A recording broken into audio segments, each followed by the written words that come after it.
Welcome to this video on the Roscoe Fatty Arbuckle first murder trial defense arguments, presented to the World Affairs Council of Austin. The strategic defense aims to prove the charges of rape and murder against Roscoe Arbuckle are unfounded. The state's case is based on assumptions, not facts. Our goal is to establish reasonable doubt in this first trial. The stakes are high, pitting a film star against a sensationalist press. Legal consequences include a possible life sentence and career ruin.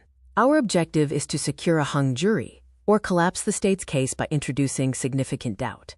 We will dissect the charges of rape and second-degree murder and assault with a deadly weapon. We must expose the legal gaps that render the state's case untenable.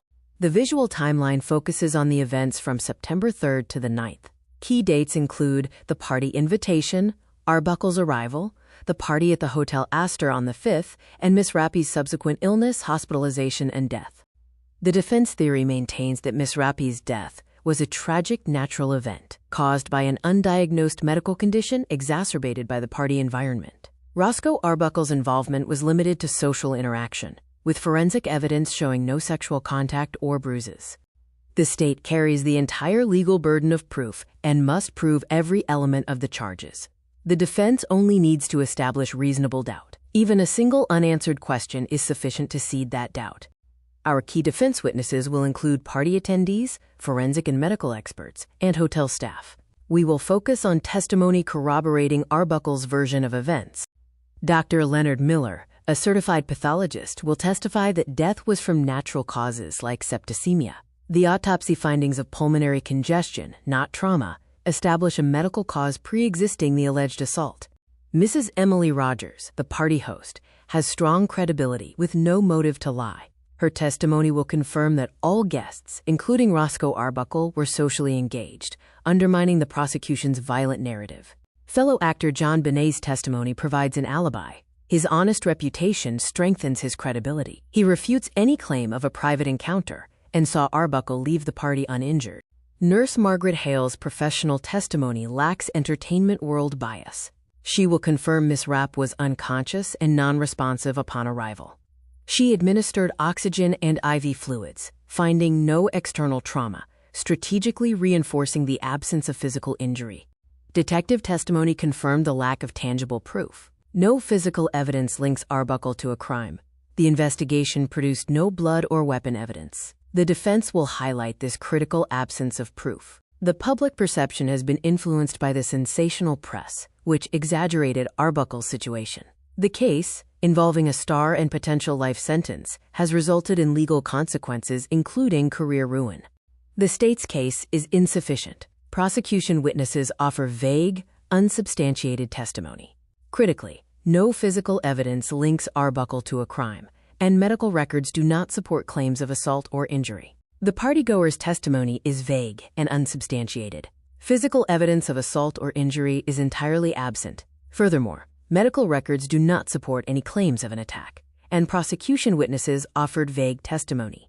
Our counter-evidence shows the death was natural. An expert established a natural cause pathology.